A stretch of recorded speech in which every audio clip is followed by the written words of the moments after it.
How many calories can you realistically grow in a garden? This is something I tried out 4 years ago when I tried to live off of my garden, and let's just say it went okay.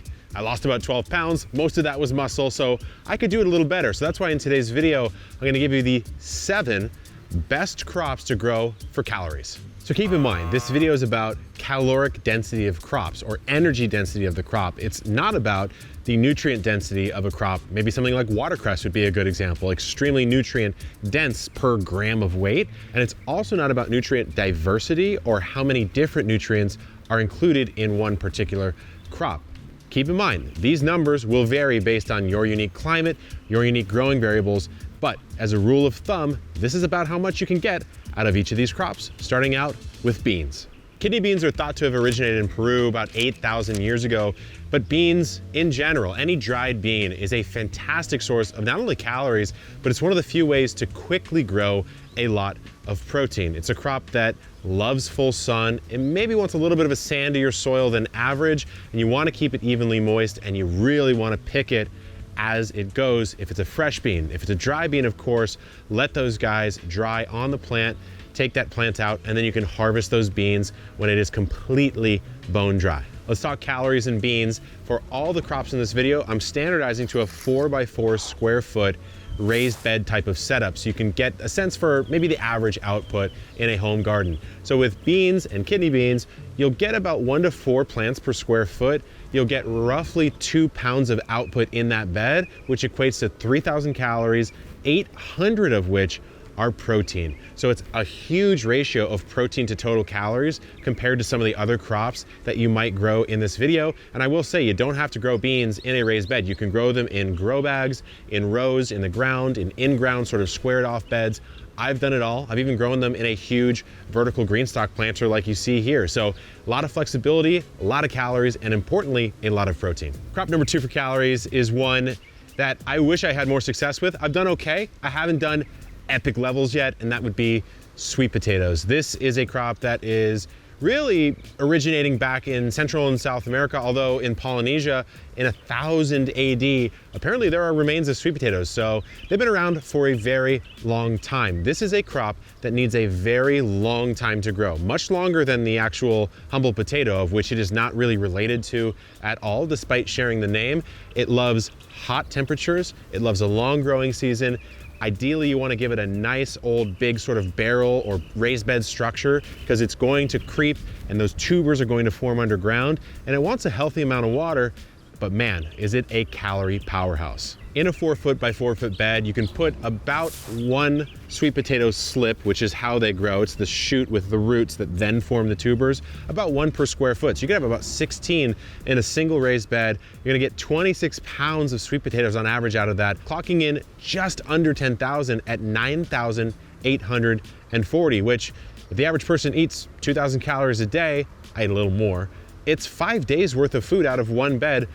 And it's just one plant in the garden. So it's one of the most calorically dense crops that you can grow, and there's a million ways you can prepare it in the kitchen. Crop number 3 is one that my brother actually cried when he brought to school for a multicultural fair. He cooked a big old bucket of quinoa before it was popularized, and no one ate a single bite. And little did they know, they were missing out on a calorie powerhouse. This is a crop that is a grain, and you can grow grains in your raised bed garden or your home garden. We've done it with wheat here at Epic Gardening.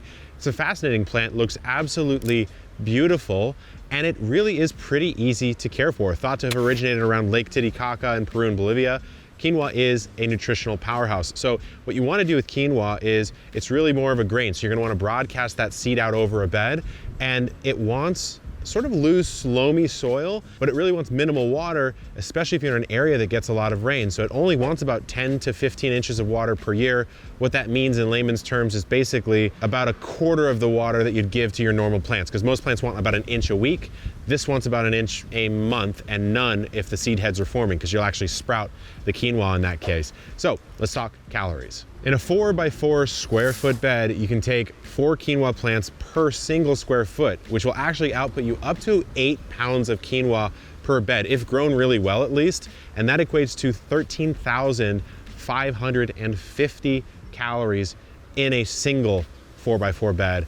One of the most dense that you can grow. I will say it's a little more challenging to get to that amount, but given you've grown it perfectly, you should end up right about there. Crop 4, my favorite crop of all time, arguably, one I've named myself after, the humble potato daddy of epic gardening. Well, of course it is the potato. I have some right here in this round, tall, raised bed. This is the Sarpo Miro variety, supposed to be prized for its flavor, not only for its calories, but potatoes are hands down my favorite crop to grow for calories. They're the most versatile in the kitchen, certainly the one I know how to use the best, but they also grow incredibly easily. I've grown them in ground, hilled up, not hilled up, in a raised bed, in a 5-gallon bucket, and in a grow bag, and it all works perfectly fine, provided you have the patience of a potato. You have to make sure that these plants die back almost completely so that all of that energy and that moisture, etc., has been sent down to those tubers so they're nice and plump. Because when we're talking yield, we're talking some honking calories. Calorically speaking, in a 4x4 square foot bed, you'll probably plant about 12 potatoes, and at a theoretic max, assuming you grew them perfectly, you'll get about 5 to 7 potatoes per plant, and each of those could be up to a pound. So you're looking at roughly 80 pounds of potatoes, and that's gonna be about 22 to 23,000 calories, which is an absolute boatload of one of the most delicious plants that you can grow. Crop 5 for calories, one I grew in my budding days as a young microgreen growing entrepreneur. Now, if I had grown it to its full capacity, I would have realized its caloric potential, and that would be Amaranth, cultivated by the Inca and Aztec peoples 6,000 to 8,000 years ago. Not only is it beautiful, but it is an incredible grain crop that you're gonna grow very similarly to quinoa. It's one of those where if you do have a natural rainfall pattern, you do not want to give it a ton of water. You could cut that watering by about a quarter compared to how much you might water this cabbage here or some of the other crops that you see in the garden, but man, is it a caloric powerhouse. In a 4x4 square foot bed, you can throw about 4 amaranth plants in per square foot, and each of those plants gives you about 6 ounces or so if you grow it really well. So you'll get 8 pounds out of that bed, which is not insignificant, nor is the amount of work it takes to actually get that 8 pounds to usable form, because you do have to winnow that crop and collect all of those seeds, but it's worth it because you're gonna get about 28,000 calories per bed. Crop number 6, it's great for calories, might not be great for your GI system, and that would be the Jerusalem artichoke, lovingly called fartichokes. I'll tell you this, might be TMI, but for me, they certainly live up to the name. Not my favorite plant to grow, but a fantastic plant to grow if you are trying to grow calories. There's not a very clear sense of when and where Jerusalem artichokes originated, but early settlers in Massachusetts learned how to grow them from indigenous peoples. They are hands down one of the easiest crops to grow if you're talking about just put it in the ground and forget about it. Although it might be hard to forget about because even a single tuber in the ground can proliferate, which is why if you're gonna grow them, I recommend containers or raised beds rather than tossing them in open ground like this. Let's talk calories now for Jerusalem artichokes. It's prolific, and it's honestly a little bit scary because what you can do is take 1 tuber per square foot, so 16 in a 4x4 square foot bed. Each single tuber will produce at least 20 tubers off of that growth. So it's hundreds of tubers in that bed. You'll get about 35,000 calories worth of food out of the bed, and you can even take a few of those tubers off and use it to propagate the next bed if you want to.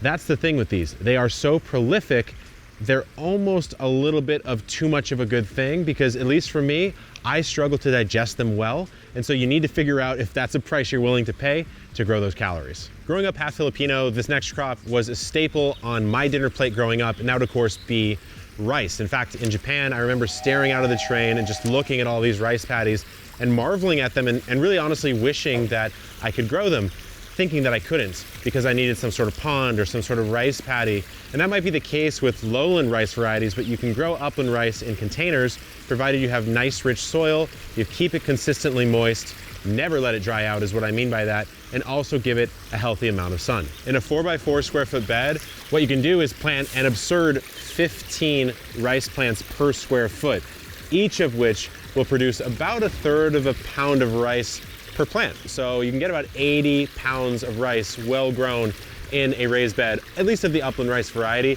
That equates to almost 48,000 calories, easily topping out our best crops to grow for calories list. And a little bonus for those of you who have watched this long, anything in the 3 sisters combination, that being beans, Any sort of squash and corn are also fantastic for caloric density, but there are many different ways to analyze what makes a crop good for eating. Calories are just one. There's also nutrient density and nutrient diversity, which we'll get into in future videos. If you want to grow any of the plants that you just heard in today's video, check out our seed company, Botanical Interests. If you need a raised bed, check out our shop at shop.epicgarden.com. Till next time, good luck in the garden and keep on growing.